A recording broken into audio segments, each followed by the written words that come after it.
Di hadapan publik, Ruben Onsu dan Sarwenda adalah potret keluarga ideal. Kamera menangkap tawa, media sosial memajang kebersamaan, dan layar kaca memoles citra keharmonisan yang nyaris tanpa celah. Namun justru disitulah kecurigaan publik mulai tumbuh, karena terlalu sempurna seringkali menyembunyikan sesuatu yang rapuh. Isyarat pertama muncul dari hal-hal kecil yang luput disadari banyak orang, interaksi yang terasa formal, bahasa tubuh yang kaku, dan kebersamaan yang lebih sering tampak sebagai kewajiban konten ketimbang kebutuhan emosi. Gosip yang beredar menyebut, senyum itu tetap ada, tapi tidak lagi hangat, seolah rumah tangga berjalan dengan autopilot. Lingkaran terdekat membisikkan cerita lain. Bukan pertengkaran hebat, bukan drama meledak-ledak, melainkan jarak yang tumbuh perlahan. Malam-malam yang sepi meski berada di bawah atap yang sama, obrolan yang berputar di urusan teknis, dan keintiman yang pelan-pelan terkikis. Di titik ini, kebanyakan pasangan memilih bertahan, namun ada harga yang harus dibayar, kejujuran pada diri sendiri. Jika semuanya terlihat baik-baik saja, mengapa perpisahan terjadi? Jawabannya mungkin sederhana sekaligus menyakitkan, karena apa yang tampak di luar tidak selalu mencerminkan apa yang retak di dalam. Dan dari sinilah cerita panas itu bermula, sebuah awal yang tenang, sebelum badai, biang keladi yang kerap diremehkan, waktu. Ruben Onsu dikenal hidup dalam ritme kerja tanpa jeda, syuting, bisnis, agenda publik, sementara Sarwenda menjalani dunianya sendiri dengan tuntutan yang tak kalah padat. Dua orang sibuk dalam satu rumah, tapi berjalan di rel yang makin berjauhan. Gosip yang beredar menyebut, kebersamaan berubah menjadi jadwal, diatur, dibatasi, dan sering tertunda. Makan malam bersama jadi jarang, obrolan panjang digantikan pesan singkat, dan perhatian yang dulu spontan kini terasa administratif. Di titik ini, jarak bukan lagi soal fisik, melainkan emosi yang tak sempat bertemu. Orang-orang terdekat menilai, kelelahan kronis membuat empati menipis.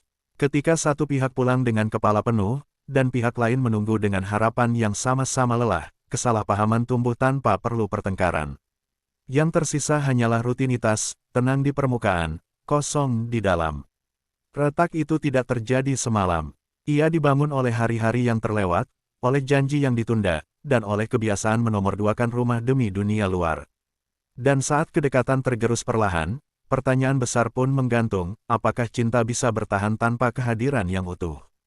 Jawabannya mulai terasa pahit. Jika waktu telah menggerus kedekatan, maka perbedaan prinsip adalah pisau yang mulai mengoyak dari dalam.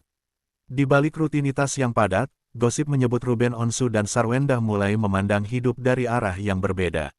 Bukan sekadar selera, melainkan cara mengambil keputusan, menentukan prioritas, dan menilai apa yang pantas diperjuangkan.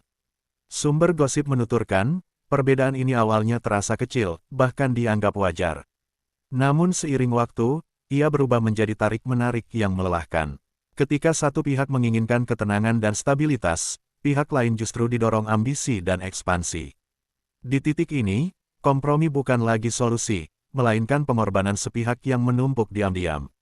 Yang membuat situasi makin panas, perbedaan prinsip itu kabarnya merembet ke ranah sensitif, cara mendidik anak, mengatur keuangan, hingga sikap menghadapi sorotan publik. Setiap keputusan menjadi arena debat yang tak pernah benar-benar selesai. Tidak ada teriakan, tidak ada drama besar, hanya ketegangan sunyi yang makin menebal dari hari ke hari. Mengapa jarak emosional kian melebar? Ketika nilai dasar tak lagi sejalan, cinta dipaksa berjalan pincang. Dan disinilah gosip menyimpulkan satu hal pahit, bukan karena kurang cinta, melainkan karena terlalu berbeda untuk terus dipaksakan.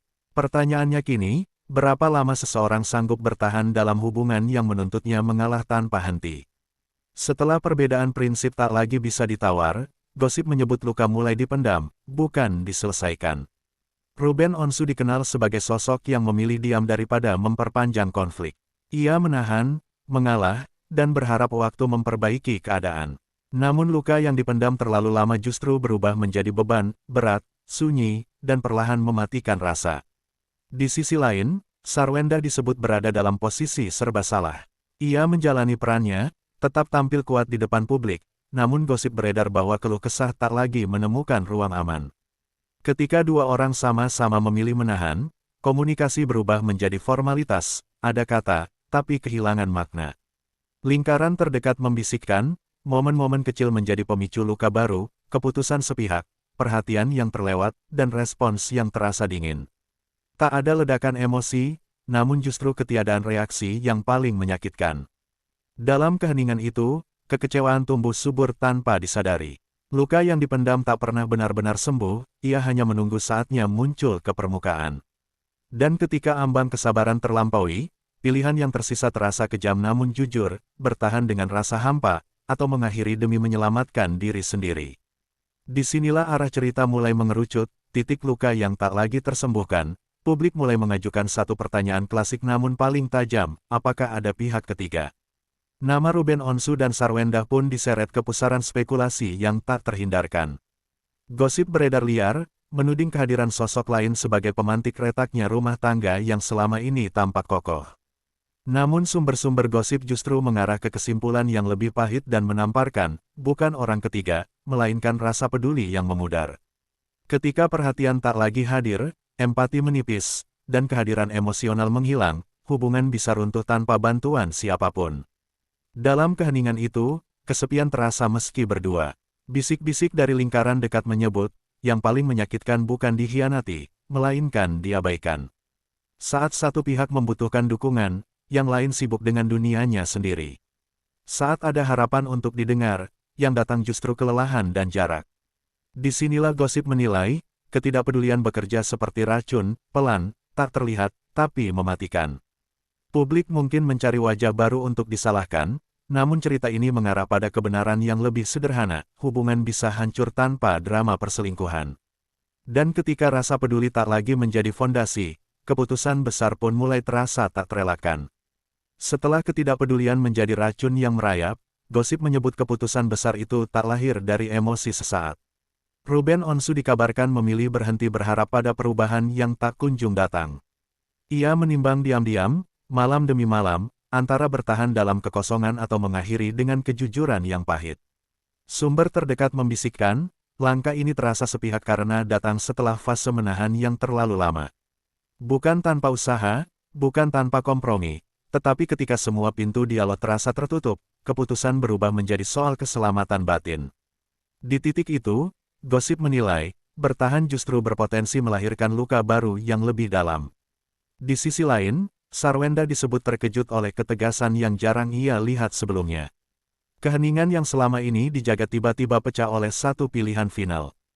Tidak ada drama besar di depan publik, namun di baliknya, keputusan itu menyisakan kejutan emosional yang tak kecil, karena ia datang ketika harapan masih disimpan, meski samar. Keputusan itu matang, dingin, dan penuh perhitungan. Bukan untuk menyakiti, melainkan untuk mengakhiri kebuntuan. Dan ketika satu pihak memilih selesai demi menyelamatkan diri, dampaknya menjalar ke semua sisi, anak, keluarga, dan citra publik. Pertanyaannya kini bergeser, apa yang terjadi setelah keputusan itu diambil? Setelah keputusan itu diambil, publik menunggu reaksi, namun yang muncul justru keheningan. Sarwenda memilih tidak banyak bicara, tidak melempar pernyataan emosional, dan tidak membalas spekulasi. Dalam dunia gosip, diam seperti ini justru dibaca sebagai sinyal paling keras, ada luka yang terlalu dalam untuk diperdebatkan di ruang publik. Gosip menyebut, sikap ini bukan kelemahan, melainkan bentuk kontrol diri. Saat narasi liar beredar, ia memilih menjaga martabat, terutama demi anak. Namun publik yang jeli menangkap perubahan, unggahan yang lebih selektif, ekspresi yang lebih tertahan, dan energi yang terasa berbeda. Seolah ada cerita besar yang sengaja disimpan rapat. Di sisi lain, Ruben Onsu tampil dengan gestur tenang dan bahasa yang terukur. Tidak menyudutkan, tidak membuka detail. Bagi gosip, ketenangan ini justru menguatkan dugaan bahwa keputusan sudah final sejak lama. Ketika dua pihak sama-sama memilih sunyi, publik membaca satu pesan yang sama, ini bukan drama, ini penutupan. Menegaskan bahwa tidak semua perpisahan butuh pengakuan terbuka. Ada kalanya, diam adalah bentuk kejujuran paling brutal, jujur bahwa luka tak perlu dipamerkan, dan jujur bahwa bab ini benar-benar selesai. Namun keheningan selalu menyisakan gema. Keheningan yang menyelimuti perpisahan ini akhirnya bermuara pada satu kesimpulan pahit, ini adalah akhir yang dipilih dengan sadar. Gosip menilai, Ruben Onsu tidak ingin pernikahan berubah menjadi panggung kepura-puraan. Mengakhiri lebih awal dianggap lebih jujur daripada bertahan sambil mengikis rasa hingga habis tak bersisa. Sementara itu, Sarwenda berdiri pada sikap yang sama tegasnya, melangkah tanpa membuka luka lama ke konsumsi publik. Dalam diamnya, ia seolah menegaskan bahwa kebahagiaan tak selalu harus diperjuangkan dengan bertahan. Terkadang, kebahagiaan justru ditemukan saat berani melepaskan. Publik mungkin mencari siapa yang salah dan siapa yang benar, namun cerita ini menolak kesederhanaan itu. Gosip mengarah pada kenyataan yang lebih dewasa, dua orang bisa saling mencintai, namun gagal berjalan searah. Tidak ada pemenang, tidak ada pecundang, yang ada hanya keputusan berat untuk berhenti sebelum rasa hormat benar-benar runtuh. Perceraian bukan selalu tentang kebencian, melainkan tentang kejujuran yang terlambat namun perlu. Dan ketika satu pintu ditutup dengan tegas, pintu lain terbuka, bukan untuk sensasi, melainkan untuk hidup yang lebih jujur. Inilah akhir kisah mereka sebagai pasangan, dan awal baru sebagai dua individu yang memilih tidak lagi berpura-pura bahagia.